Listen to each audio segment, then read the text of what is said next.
What's up, y'all? Welcome back to Rolling the Bomb. I'm your host, Zach Moore. Let's cover some NASCAR news.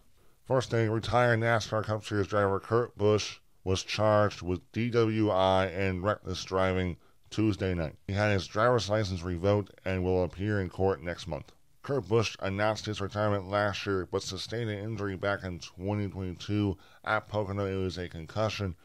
Sidelined in the rest of that year, had plans to return, but was never able to get clear, and then announced his retirement. I think he still was trying and still continuing to work to try to get back.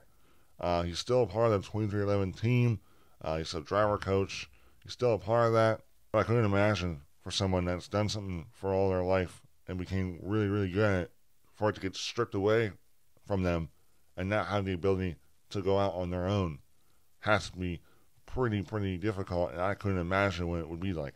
It seems like when Kurt Busch was much younger, he was a much meaner, ruder person, but it seems like over time he's been really trying to change the way people look at him and view him as a person. Kurt Busch did come out with a statement.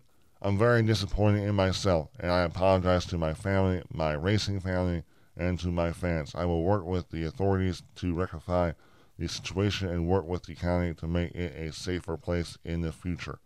It's great that Kurt wants to help have safer streets, and I hope from all this he's able to get the help that he needs. Chris Buescher's lead engineer, Aaron Kramer, will be heading over to the Haas factory team next year to be the crew chief for Cole Custer. So great for Aaron, a guy that gets to move up and become the lead crew chief for Cole Custer. So congrats to him. Don't know much about him, but awesome for him. Austin Dillon has found his temporary spotter for at least Michigan. Brent Griffin will be the spotter for Austin Dillon at Michigan.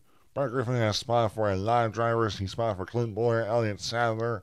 So he's a very well-known spotter, very, very good. He's also very well-known for being on the podcast Door Bumper Clear. He's a very opinionated person. I very much enjoy his thoughts and opinions on the sport today. So for at least Michigan, Austin Dillon's spotter will be Brett Griffin. Griffin will also spot for Jesse Love at Michigan too.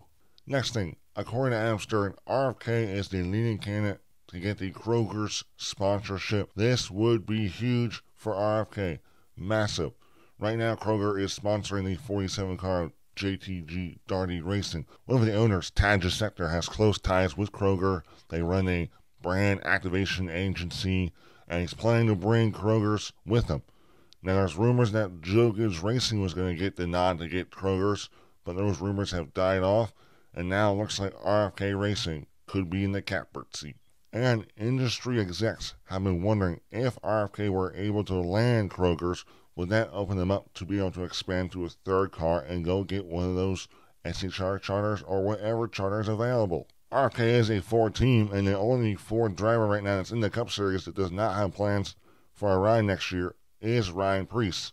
Will this open up the opportunity for Ryan Preece to stay in the Cup Series? I know Ryan Preece has not performed that well in the 41 the past 2 years, but I still believe in the right situation, I think he can really show his talent more and be a winning Cup Series driver. And speaking of people racing for RFK, Chris Buescher used to race for JTG Darty, so there's a good chance you could see Kroger's and Chris reunite if this were to happen.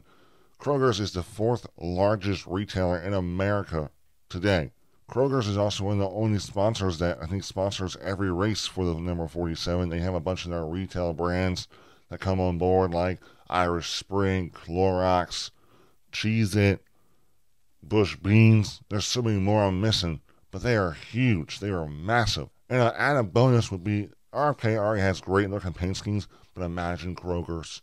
The amount of possibilities are endless. Next thing I want to talk about, Chris Gabhart was on the SiriusXM NASCAR radio show and talked about Denny Hamlin's crash at the end of Richmond, which is the highest G-rated crash in Joe Gibbs Racing history. Take a listen. You want to know what the highest recorded G spike in the history of Gen 7 was for JGR? It was Richmond in the 11 car. Sunday night, 32 G spike in the wall off of turn 4 coming to the checker flag. Highest ever recorded.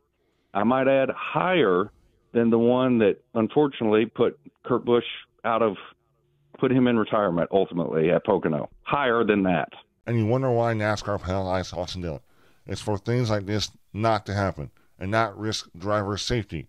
The fact that Denny Hamlin hit 32 Gs at Richmond is pretty insane. Denny Hamlin hit harder at Richmond than Kurt Busch hit at Pocono, and that Pocono wreck is what ended Kurt Busch's career back in 2022. I definitely feel like we take for granted how safe these cars are. I feel like the drivers do it sometimes, the way they race each other, because it's still a high risk for injury. And that's why what NASCAR did by penalizing Austin was the right thing to do, because you can't have people then go out and intentionally wreck people to win races, because one of those wrecks could go really, really bad and get someone seriously injured or even death.